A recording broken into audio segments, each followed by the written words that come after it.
New tonight, the drama at the Capitol continues after an active shooter threat shuts down the Capitol grounds, pushing a protest in solidarity with State Representative Nicole Collier out along the street.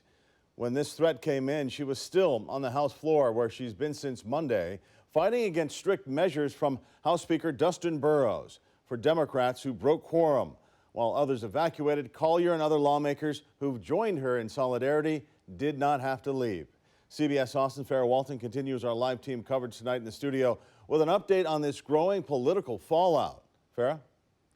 Well, amidst a chaotic night at the state capitol, Representative Nicole Collier is getting ready for her second night on the House floor. Here's a live look at the floor now from Texas House Democrats. Collier has been there since Monday after refusing to leave with a police escort, which Speaker Dustin Burrows required for Democrats who broke quorum. Collier shared this picture, take a look, on social media of her sleeping at her desk last night.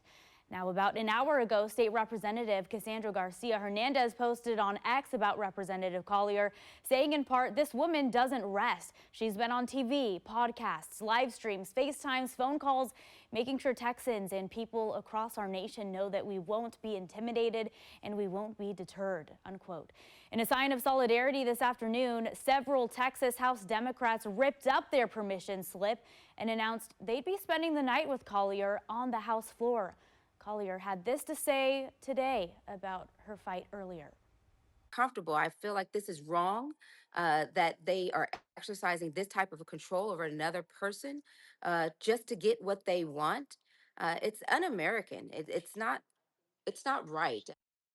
Representative Blanca posted this picture on X earlier, delivering sleep masks to the representatives with Collier, saying, quote, "The chamber may be too bright to sleep, but their fight is too strong to dim." In a statement tonight, Jean Wu, who is spending the night on the floor with Collier, says in part, "We are grateful for the Texas Department of Public Safety troopers whose swift and professional response to today's security threat ensured that all representatives, staff, and members of the public were safe." And in a statement to CBS Austin, House Speaker Dustin Burrows says, quote, "Representative Collier's choice to stay and not sign the permission slip is well within her rights under the House rules. I am choosing to spend my time focused on moving the important legislation on the call to overhaul camp safety, provide property tax reform, and eliminate the STAR test." And we did reach out to Representative Collier's team to get an update from her, especially with that active shooter threat at the Capitol earlier. We were told she's not taking any more interviews tonight. But at 10 tomorrow morning, the Texas House is expected to move forward on a mid-decade redistricting effort, which draws 5 more congressional seats for the GOP ahead of next year's election. Reporting live in the studio, Farrah Walton, CBS Austin News.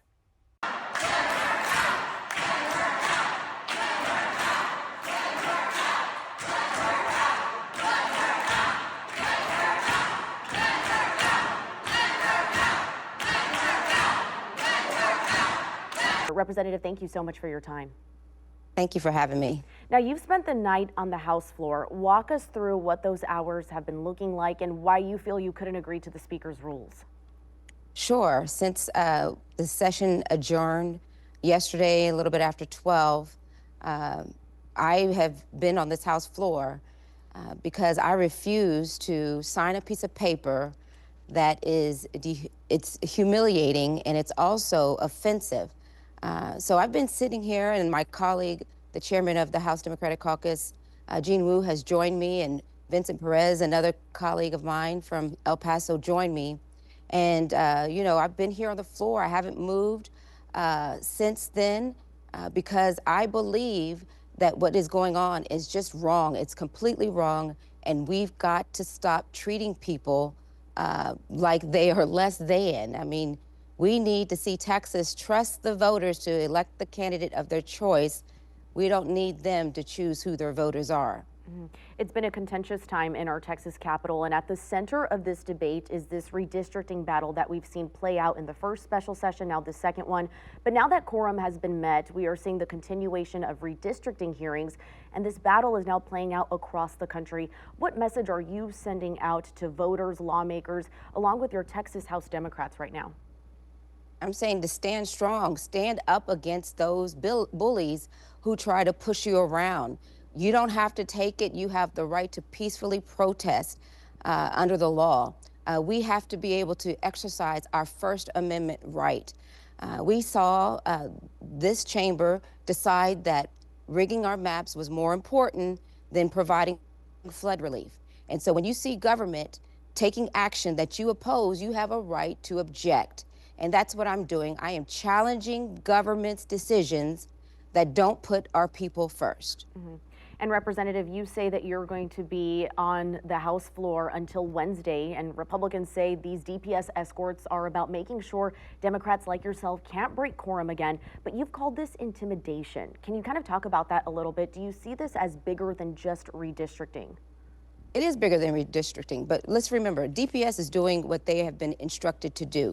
This is not an act of DPS on their own. They have been instructed and ordered to take out these tasks. I do believe it is very concerning when we see government silence the people or try to control them, then we're no longer in a democracy.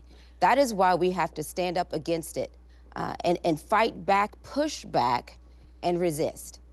Representative, last question for you. What's at stake for your constituents and voters of Texas if you back down? All is on the line. Our future, our ability for free and fair elections are on the line. Our ability to challenge government is on the line.